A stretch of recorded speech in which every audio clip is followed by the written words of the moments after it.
It was weird. One day I was an only child, the next I had an older brother. My parents didn't even warn me. Just one day he arrived and took my room, and I had to sleep in the basement. He arrived in a large waxed raincoat. I remember the water droplets that hung to its surface as he leaned over me and offered his hand. I ran behind my mother's legs and stayed there. He smiled back. My mother apologized for me, and that was that. It was obvious after a few days that he was their favorite. I had a lot of issues, and I knew I was a disappointment to them. I visited a therapist twice a week, though I didn't talk much. I never did. I think that was my main problem. I was fine. My parents thought otherwise. One day, my new brother came downstairs and handed me a used painting set and canvases. I ignored him, upset he'd usurped me. He didn't say anything, instead set up the easel and began to paint. He was incredible.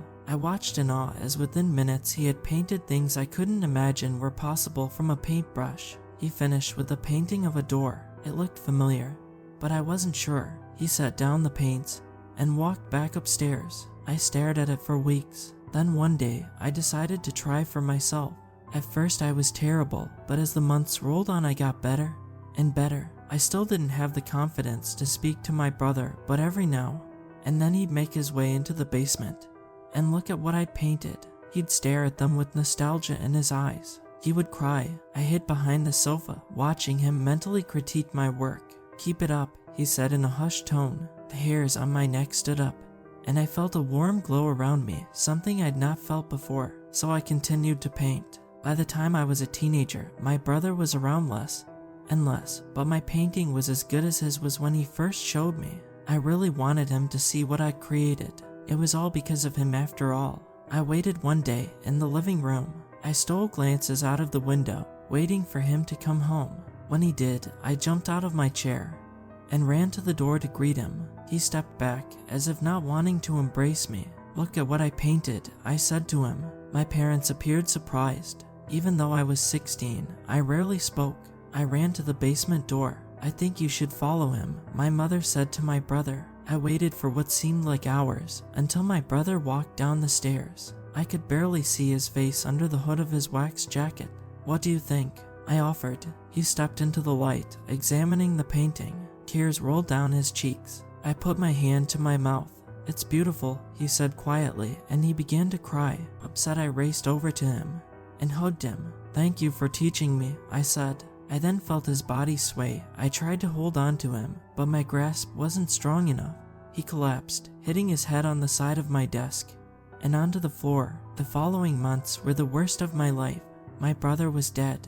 With my mental history, I was sent to a psychiatric hospital. They said I had an episode and tried to kill my brother. I didn't, I swear. He fell. They said it may have been a side effect of the medication I was on or my psychosis in general. After many sessions with the in-house psychiatrist, I was allowed access to painting material. To be honest, it wasn't that bad. I saw my parents once a week, and I was able to paint. I thought about my brother a lot. I thought about that painting he did for me, the one of the door. I tried my best to remember it, and over I tried to paint it. Each time, I stood back and looked at it. Something wasn't right, and I never knew what, until one day, I got it spot on. That's when I realized what it was of. It was the front door of our house. Seeing it in front of me, it was so obvious. I peered at it from different angles. I remembered it all.